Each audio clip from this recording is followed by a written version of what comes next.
വിക്രം അങ്ങനെ വേദിയെ സ്നേഹിച്ചു തുടങ്ങാണ്. വിക്രമിന് ഒരു ആക്സിഡന്റ് സംഭവിക്കുന്നുണ്ട്. കൈനാണെങ്കിൽ നല്ല പരുക്ക് കാണും. ഇത് കണ്ട് വേദി ആകെ സങ്കടത്തിലായിരിക്കും. വേദിക്കാണെങ്കിൽ വിക്രമിനോട് വലിയ സ്നേഹമായിരിക്കും. അതൊന്നും വിക്രം മനസ്സിലാക്കുന്നില്ല കേട്ടോ. അങ്ങനെ വേദ കയ്യിലെ മുറി കണ്ട് ഓടിച്ചെന്ന് ചോദിക്കുന്നുണ്ട്, എന്തു പറ്റി വിക്രം? എന്താ കൈന് പറ്റിയത്? എന്താ പറ. അത് ചെറിയൊരു അടിപിടി ഉണ്ടായതാ. അപ്പോ കൈന് ചെറിയൊരു പരുക്ക്, നല്ല ചോര വരുന്നുണ്ടല്ലോ. നീ എന്താ ഹോസ്പിറ്റലിൽ പോവാഞ്ഞേ? വാ, നമുക്ക് ഹോസ്പിറ്റലിലോട്ട് പോവാം. വേണ്ട, എനിക്ക് ഹോസ്പിറ്റലിലോട്ടൊന്നും പോകണ്ട. ഇതുപോലെ ഒരുപാട് വെട്ടും കുത്തൊക്കെ എനിക്ക് കിട്ടിയിട്ടുള്ളതാ. ഞാൻ ഹോസ്പിറ്റലിലോട്ടൊന്നും പോവാറില്ല. വിക്രം, ചോര വരുന്നുണ്ട്. നീ എന്താ ഈ കാണിക്കുന്നേ? വാ, ഞാൻ നിനക്ക് മുറിയിൽ മരുന്ന് വെച്ച് തരാം. വാ, ഇങ്ങ് വാ എന്നും പറഞ്ഞ് വിക്രമിനെ കൊണ്ടുപോവാണ്. നീ എന്റെ കൈ വിടുന്നുണ്ടോ? എന്നാ അങ്ങോട്ടേക്ക് അമ്മ വരുന്നുണ്ട്. എന്താടാ, എന്താ നിന്റെ കൈന്? അയ്യോ, ചോര വരുന്നുണ്ടല്ലോ. എന്ത് പറ്റി മോളെ? എന്താ അവന്റെ കൈന് പറ്റിയേ? അറിയില്ല അമ്മേ, ഞാനും ചോദിച്ചു. കൈന്ന് ചോര വരുന്നുണ്ട്. അതൊന്നും സാരാക്കി എടുക്കുന്നില്ല. ഞാൻ പറഞ്ഞതാ മുറിയിൽ മരുന്ന് വെച്ച് തരാ എന്ന്, പക്ഷെ സമ്മതിക്കുന്നില്ല അമ്മേ. എന്താടാ നീ എന്താ ഇങ്ങനെ കുട്ടികളെ പോലെ വാശി പിടിക്കല്ലേ?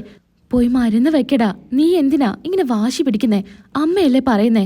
അങ്ങനെ വേദയുടെ കൂടെ വിക്രം പോകുന്നുണ്ട്. അങ്ങനെ റൂമിലെത്തി വിക്രമിനാണെങ്കിൽ നല്ല ക്ഷീണം കാണും. എനിക്കൊന്ന് കിടക്കണം, നീ ഒന്ന് മാറുന്നുണ്ടോ? വിക്രം, ഞാൻ മരുന്ന് വെക്കട്ടെ. അങ്ങനെ വിക്രം അവിടെ ഇരുന്ന് കൊടുക്കുന്നുണ്ട്. പെട്ടെന്ന് കയ്യിൽ മരുന്ന് വെക്ക്. അങ്ങനെ പതിയെ കയ്യിലെ ബ്ലഡൊക്കെ തുടച്ചു മാറ്റി കയ്യിൽ മരുന്നൊക്കെ വെച്ച് കെട്ടിക്കൊടുക്കാണ്. ഇനി ഞാൻ കിടക്കട്ടെ. നീ എന്നെ വല്ലാതെ അങ്ങ് സ്നേഹിക്കണ്ട. നീ എൻ്റെ ജീവിതത്തിലോട്ട് വന്നപ്പോൾ മുതലാ ഓരോരോ പ്രശ്നങ്ങളായിട്ട് എനിക്ക് സമാധാനം നഷ്ടപ്പെട്ടത്. അതുവരെ സന്തോഷത്തോടെ കഴിഞ്ഞിരുന്നതാ ഞാൻ.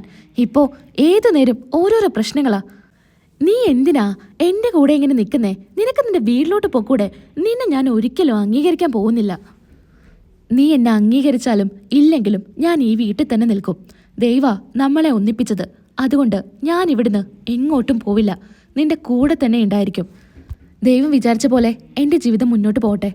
അത് ഞാൻ ദൈവത്തിന് വിട്ടുകൊടുക്കുക. എല്ലാം നീ ദൈവത്തിന് അങ്ങ് വിട്ടുകൊടുക്ക്. എന്നിട്ട് നീ ഇവിടെ തന്നെ അങ്ങ് കൂടിയിരിക്കെ. ഞാൻ ഉറങ്ങട്ടെ എന്നും പറഞ്ഞ് വിക്രം കിടന്നുറങ്ങാണ്. ഈ സമയത്ത് ഇതൊക്കെ കണ്ട് വേദയ്ക്ക് ദേഷ്യമൊന്നും വരുന്നില്ല കേട്ടോ.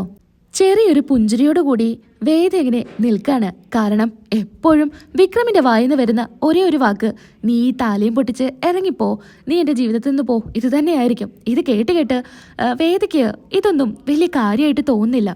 വേദ അങ്ങനെ വിക്രമിനെ നോക്കി ഇങ്ങനെ ഇരിക്കുകയാണ്. വിക്രം ഉറങ്ങിയതിന് ശേഷം വിക്രമിന്റെ കയ്യിലെ മുറിവൊക്കെ ഇങ്ങനെ പതിയെ തൊട്ട് വിക്രമിനോട് ഇങ്ങനെ സംസാരിക്കുകയാണ്. എന്തായാലും നീ എന്നെ സ്നേഹിക്കുന്നുണ്ടെന്ന് എനിക്ക് നന്നായിട്ടറിയാം. നിന്റെ ഓരോ കാര്യങ്ങളും ഞാൻ ശ്രദ്ധിക്കുന്നതല്ലേ. എന്നെ ആരെങ്കിലും എന്തെങ്കിലും പറഞ്ഞാ എൻ്റെ മേലിൽ നിന്ന് തൊട്ടാ നീ അപ്പം തന്നെ പ്രതികരിക്കുന്നുണ്ടല്ലോ. അത് നീ എന്നോടുള്ള സ്നേഹം കൊണ്ടല്ലേ. നീ എന്നെ സ്നേഹിക്കുന്ന ഒരു ദിവസം വരും. ആ സമയത്തിന് വേണ്ടിയിട്ട് ഞാൻ കാത്തിരിക്കുക.